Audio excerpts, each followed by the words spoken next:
today with another episode of Howie's Hometown Heroes, where we feature business owners, entrepreneurs, and community members who are doing extraordinary, amazing things right there in their hometown, in their own communities. Today, we're in not a little community, a pretty big community, Seattle, Washington, with my good friend Elke Robshaw, who runs Kong Academy.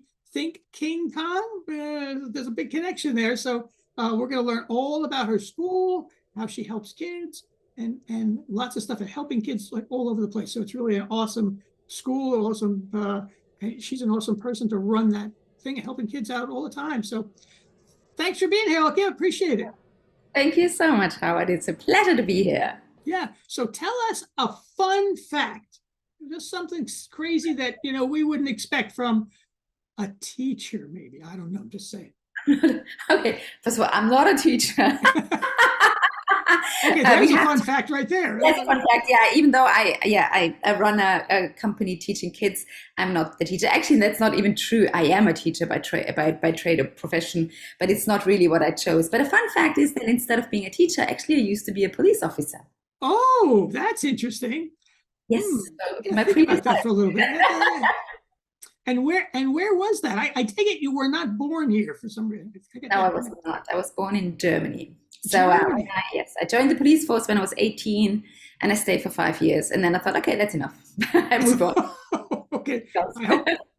I hope it wasn't a difficult kind of thing, Oh, no. I just thought I felt like I was stuck and I wanted to travel and see the world. And I was 23 and I thought, no, if I stay a cop, then that's it. I stay where I am and I'm not going to go anywhere. And I thought, no, I'm too young to do that. So I left the police force. I still have lots and lots of really good friends that are police officers back in Germany. But no, I left when I was 23. So. That's very good. I think you're the first ex or current police officer we've had here. So there you go. Well, that's great. So Elke, tell me about those posters and things behind you on the wall with the clothespins hanging there. I like that. Yeah, it's very creative. That's me being creative. No, so those are actually our house rules. And there is another one that you can't see. So we have 4 rules. One is be grateful. The other one is be responsible for your own actions. The next one is be kind and respectful. And then the one that you can't see, which is over there, it's be honest, brave, and true. So we have house rules because we felt like that all companies, they have retreats and they do their values and their mission and their vision and all these things, and they pay a lot of money to do that. But when you when you ask a family, it's like, what are your values? What are your rules? How do you want your kids to grow up? They don't have an answer because they've never thought about that. They never thought about that. Oh, interesting. So, because we actually also have a parenting course where we teach parents how to do those things. But that's a different company. Oh, well, okay, but it's kind of, is that right? Well, we always say children don't come with an instruction book, but you're maybe giving them the instruction book? Because something else that we feel you can't do is I can't tell you what your values are. And I can't tell another family what their values are and what their rules should be. So that's why we guide parents in finding their values. It's like, most parents have an idea, but, just kind of writing it down on a piece of paper. What are our values? And then how do I use those values to make house rules? Because a lot of parents think a rule is, you take your shoes off when you come home and then you brush your teeth before you go to bed.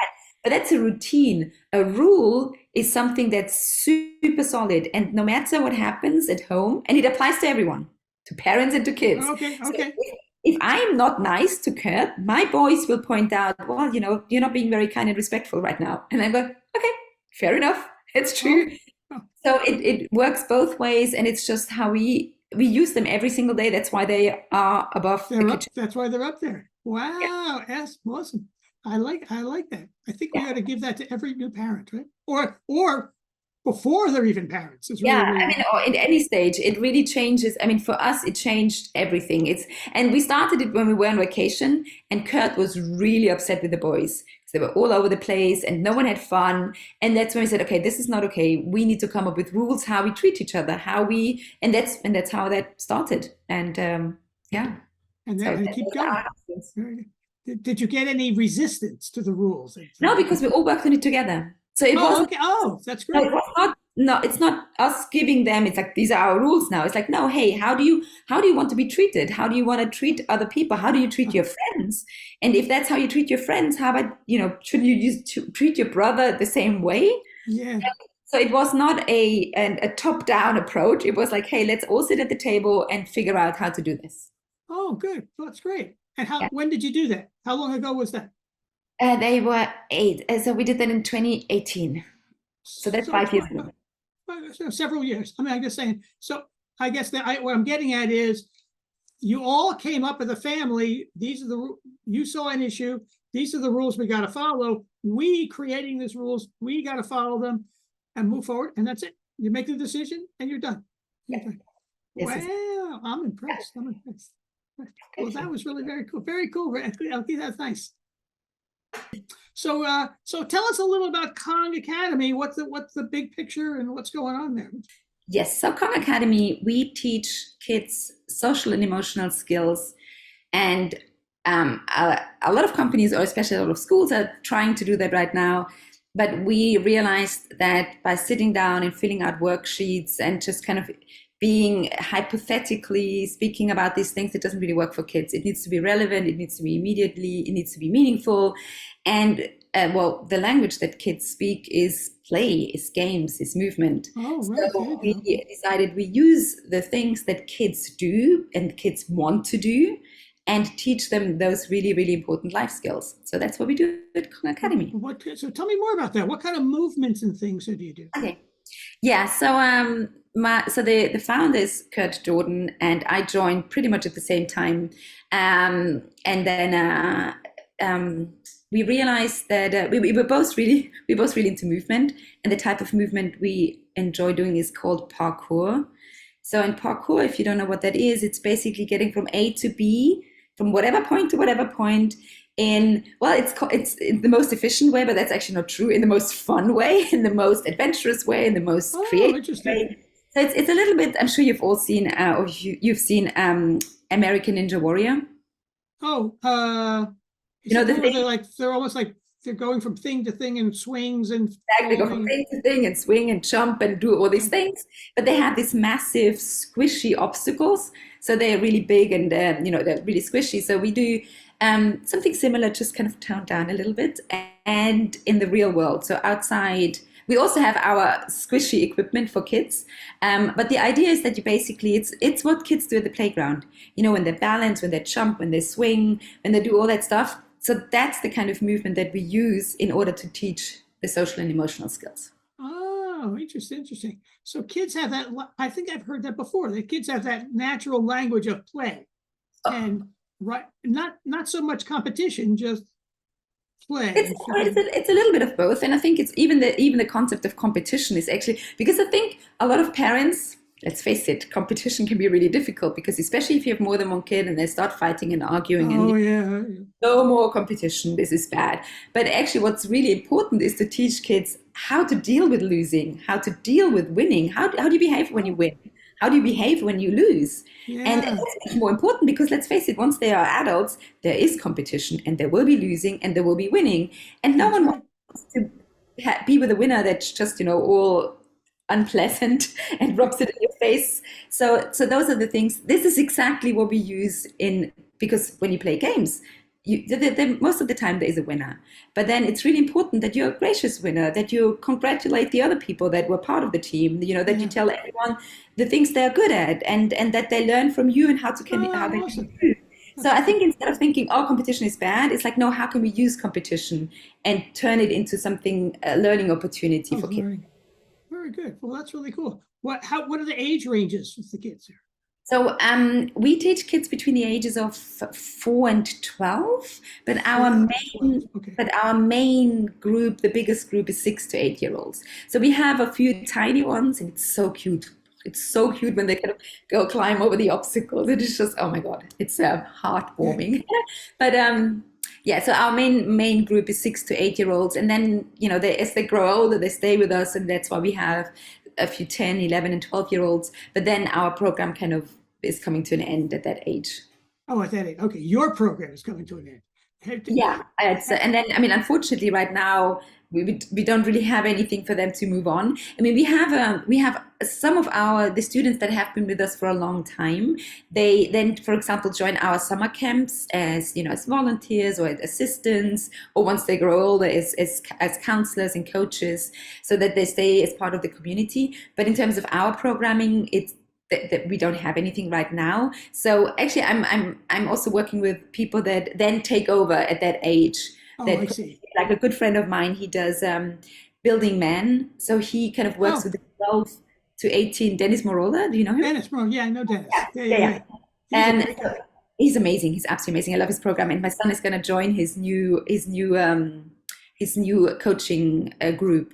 Yeah, Because my sons are 12 and 14, so they're exactly in that age range that right. Dennis then takes over. So it's really important to also find groups that align with your values and your mission and how you see the world, so that those kids can then continue the journey into Awesome. That's adulthood. great. That's great. I was thinking though, maybe that's sort of a bridge to where I was going.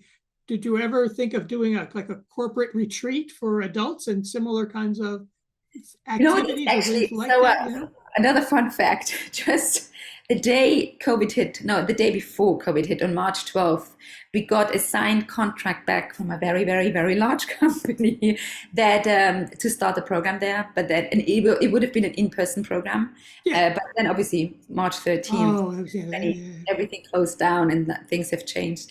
So we haven't actually looked into working with adults, because our focus is really, and we had, at the beginning, we've been around for 6 years, or it's coming up to 7. We have tons of ideas, and we still have tons of ideas, but then right now we just said, okay, no, we have Focus to on one focus thing. on our main group and just really make sure that we provide the best possible service Mm, for that group. And it's literally every year Kurt goes through the curriculum and updates it and changes it and nice. improves it. So instead of trying to go too broad, we just thought, okay, no, this is our main group. Good. That's good. I'm really focus on what works, right? Refine that and then maybe spread out a little bit at a time and kind of Yeah, no, stuff. exactly. Yeah. Very Mhm. good, very good. So that was 6 years ago, right? What was that epiphany moment that got you and Kurt started? So Kurt got started. He's been working with kids since he was 12. So this is just his path. And I think for a while he was trying to figure out, when am I a grown up and do something like real? It's so fun. What do I do? And then he realized, no, this is actually a gift, a talent that he was given to work with kids. And my kids were in Kurt's program since they were 3 and 4. Oh, okay, got it. I just saw the impact it had. I mean, it was very simple. It was just seeing my kids in the program and how Kurt taught those concepts to them, and just, I mean, the physical ability, how it improved, and how they got really confident in their bodies and how to move their bodies, and then all the social and emotional development skills that Kurt was teaching through the movement. It was just, I mean, no brainer. And then Kurt was like, "Oh, I'm going to start my own company." And I thought, okay, I'm in. I'm in. I want to be part of this. You invited yourself in. And we really, I think we complement each other really well, because Kurt is the ideas person, that has all the content and works on the curriculum and works on all the programs, and I'm the structure. I'm the one behind the Right. scenes that just makes sure that we can actually offer those programs and services to people instead of keeping it in the ideas phase. Yeah, So yeah, yeah. that's why that was a really It's a great. good synergy for that too. How many kids do you have in the program at any one time? Like how many kids are in a group that work together? So we have a variety of programs. So we have our own center, and we have around 100 kids there. Then we go to different schools, where we also teach, and then we have our summer program where we have Oh, 1,500. Where we will have 1,500 this year. 1,500. Oh my gosh. Yeah, so that's the biggest program of the year. So Oh every my gosh. every week we have 150 kids, and then Okay. summer is over 10 weeks, so we'll have 1,500. Even 150 kids all at the same time in the same place. Yeah, I know, but we have the staff to do that, because that would be that would be a nightmare for me. But Talk about critical mass there. Oh, no. So we have staff. We have a summer camp director, and Yeah. we'll have coaches and counselors, and we are actually one of the few camps. I'm going to say the only one because I don't think anyone else does it. That is, we don't specialize, or we're not a special needs camp. But we have a behavioral specialist on staff. So we Oh, have a special ed teacher on staff that just supports kids that need extra help. And I think that's also something that really makes our camps very special because we are yeah. not the ones that call parents. So if the kids that need extra support, very often the parents then get called and have to pick the Right. kids up. And Yeah. we will really try everything because it's very often those kids are the ones that actually need what we have, and they just need some extra support to make it work. So that's why last year we decided to hire a behavioral specialist for our summer camps. And had what was the effect of that? What did you see? Oh, Right. I thought it was absolutely amazing. I mean, it really, Yeah. before that, those kids need extra support. And then it was just the counselors that had to deal with it, which, Hmm. which then put a lot of stress on them. So we thought, okay, this is not okay. We want to keep the kids, but we also want to make it fun for everyone. And the counselors need to have fun as well, because if they don't have fun, the kids also don't have fun. Right. Right. Right. Right. So, and that's when we said, okay, we'll just add a person, and then that goes into the group and takes the kids out and gives them some space and peace and quiet and some extra support. And then when they're ready, they can go back in again. Go back in again. And okay. I mean, over the week, or the kids are there for a week, Hmm? so they come and go or whatever's gonna. I Yeah, mean, I guess they get the support. They come back to play with the other kids and stuff group. like Yeah, that. exactly. Yeah. Yeah. I mean, it's not if you. I mean, we all have special needs at times, and it's just some of them that just literally just need a 10-15 minute break to calm down, have Oh, a all right. some peaceful place where they can just wind down, and then they're ready to go back in again. So, Nice. but if you don't have that space and if you don't have the structure in place to take the kid out so that they can have some peace and quiet, then it just makes it difficult for the child and for the counselor. So Right. I that's was gonna say right. Or the behavioral counselor who can recognize the things and know what to do like right away exactly, yeah, that's before it something. erupts into something Yeah, else. Yeah. exactly, yeah. So Yeah. that was fantastic last year. So we are very excited that we. Wow, that's great. Well, that's really great. So now in the 6 years, I mean, COVID had I'm sure had some kind of impact for sure, but I mean, you start out with a great idea with the movement, and now you're today. What have you learned, and what have you and Kurt learned? What have to change, or what you've done better, enhance what's going on? We learned a lot. We learned, I think the interesting thing about COVID was it was almost like just one thing amongst a lot of things. Because I think when you have a business is you have an idea and then you try it and then it works or it doesn't. And then you have the next idea and then you try this. So it's this ongoing process. It's never you have it, you do it, and that's it. It's And just constantly evolves. And that's then for sure. and then I remember when COVID started, and it was almost funny now looking back at it.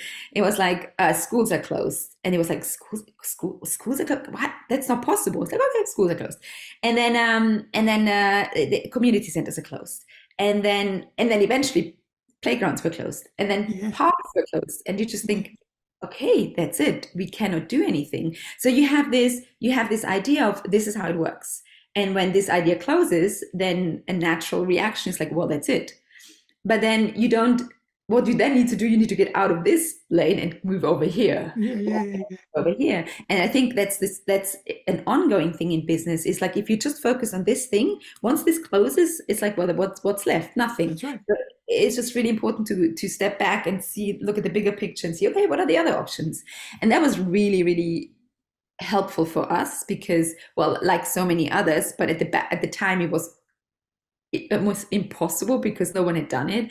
We just put everything online, and really interesting. Like we had a webinar last Thursday, and a lady was part of the webinar. And when we asked her, how did you find out about Kong Academy? And she actually told us, well, I used to live in Hong Kong, and it was like, okay.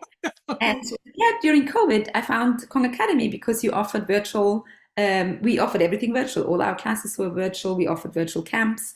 So she was in Hong Kong, found out about Kong Academy. Now she's in California and she's still in touch. She had never seen us in person. She had never come to any of our in-person programs.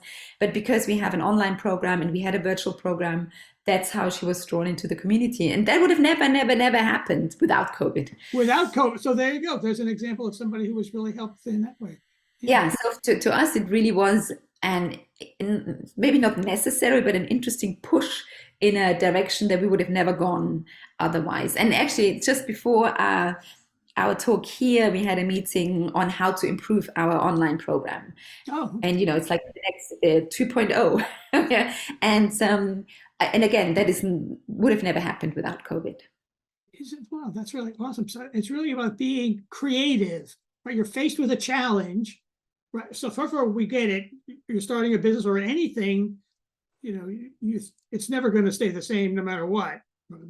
But now you're faced with a real challenge, like almost kind of a life and death kind of challenge. Like, what are we going to do, right? And at least at the beginning, nobody had any idea what was going to happen. But then just sort of, like you said, sitting back, being creative, and let your brain kind of bubble up a little bit to come up with some other ways of doing things. And invariably you come up with something that you can try. Yeah. And if that doesn't work, we move on to something else, but keep in that mode. And I think that's part of it. It sounds, I don't want to say it sounds like what you're teaching the kids in the first place. Right. So you're teaching them to be able to communicate, right? And you're kind of, I don't want to say it's not a skill necessarily, but using that same kind of brain power that you're teaching the kids to communicate and do that emotional and social skills. Yeah, no, exactly. That's actually funny. I never looked at this, but that's exactly, the grit and the persistence and the growth mindset of mindset. That's the word. We can change, we can learn, we can do something. Yeah. This is exactly what we teach our kids, and that's why we had at that time we had several kind of unofficial business advisors, and they all said you have to close down, you have to go on standby, you just have to wait for this to blow over. And I was like, well, we don't know when this is going to blow over, if it's ever going to blow over. And right now, parents need us more than ever. So to me, it was always completely out of the question. I mean, they literally even offered us money. They said, okay, we'll just pay your salary, just put it on standby and don't do anything, because if you keep your staff, if you keep people, then you'll just go bankrupt. And I just didn't believe that. I thought, no, there needs to be a way. We need to find something. And we did, and it worked. So that was a big learning lesson, and it's exactly what we teach kids. You have to swallow your own pill. So you can't just pull it out. But, yeah, I guess so. I got to give you a lot of credit for actually thinking in that way. I mean, here are people you're paying as advisors. I don't know if you're paying them or not, but advisors who weren't. It sounds like to me weren't really entrepreneurial and thinking out of the box is how can we keep this thing going? Right? I think at the they time just gave up. Right. Every time I was so scared, and they didn't tell us to close down. It was just like go on standby and wait for this to be over. And I was like, well, we don't really know. We don't know if this is going to blow over.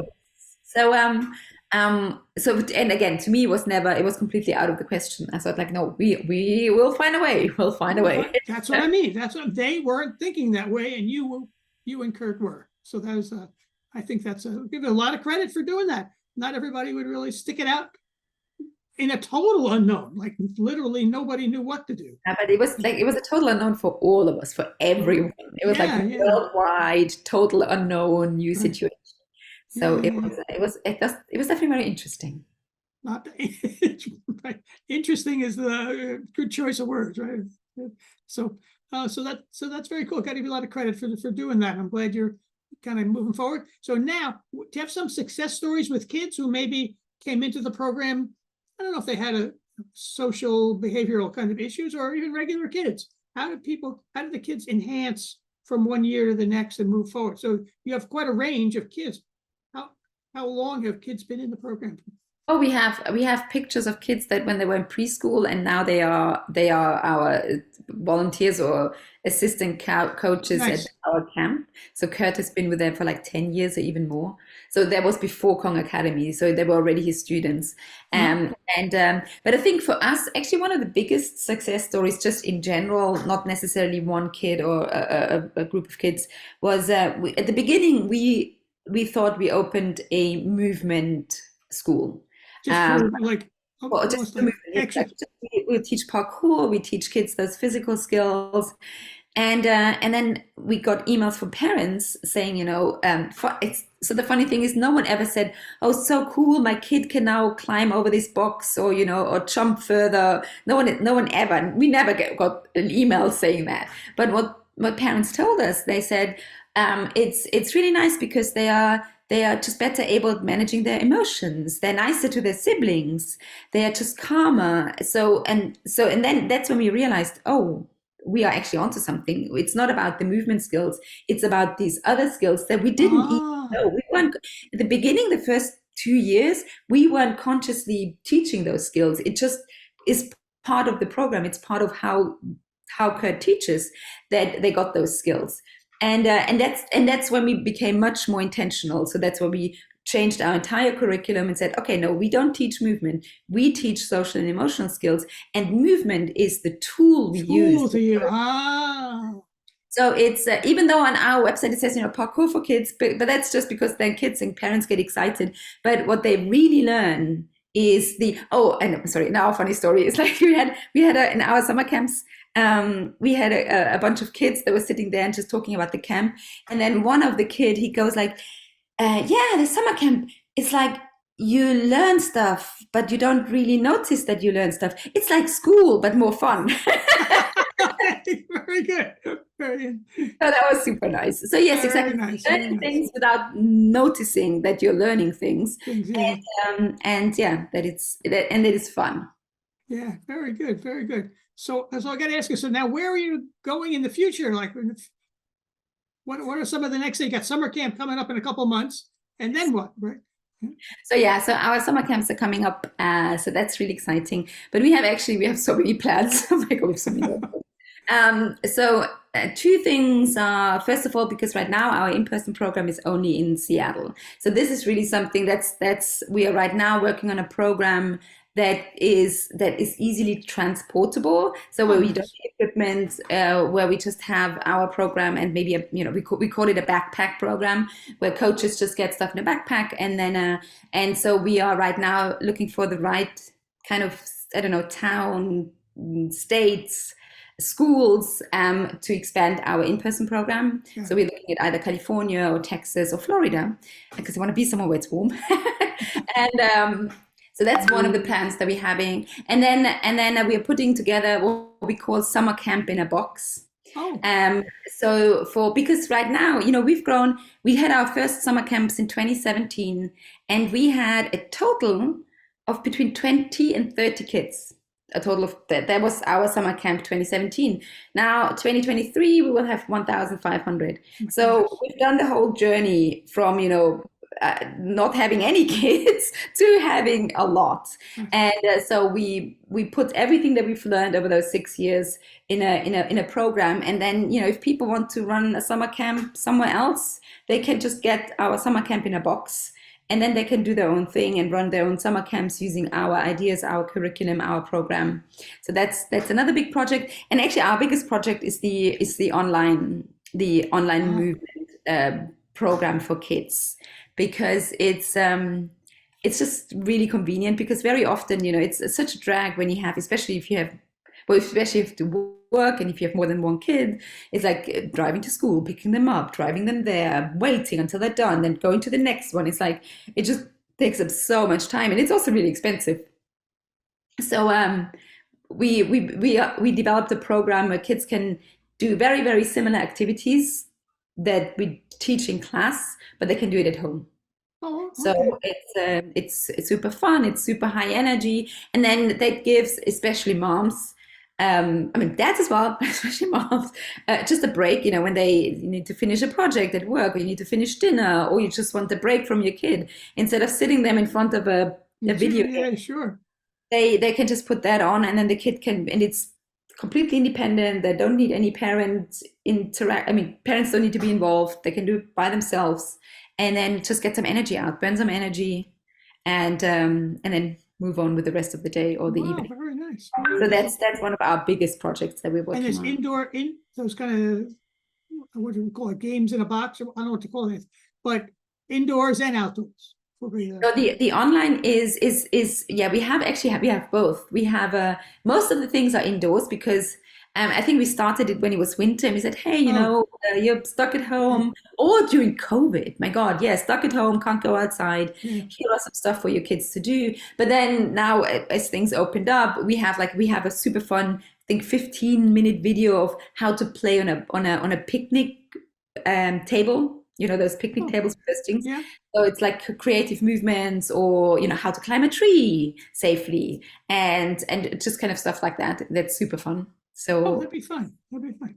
All right, good. So I want to find out more. I want to find out a little more about that. So you got a lot of future stuff, expansion across the world, helping out kids, right? And then expanding indoors, outdoors, things we can do with fun. So in lots of different ways for movement. Okay, good. Lots of projects. Well, that is awesome. Is there something else you think you would like to share? Something that we haven't talked about yet? The only thing that comes up is like one other thing is we actually we have a TV show on a new network that's going to launch on April 1st. Oh, very excited!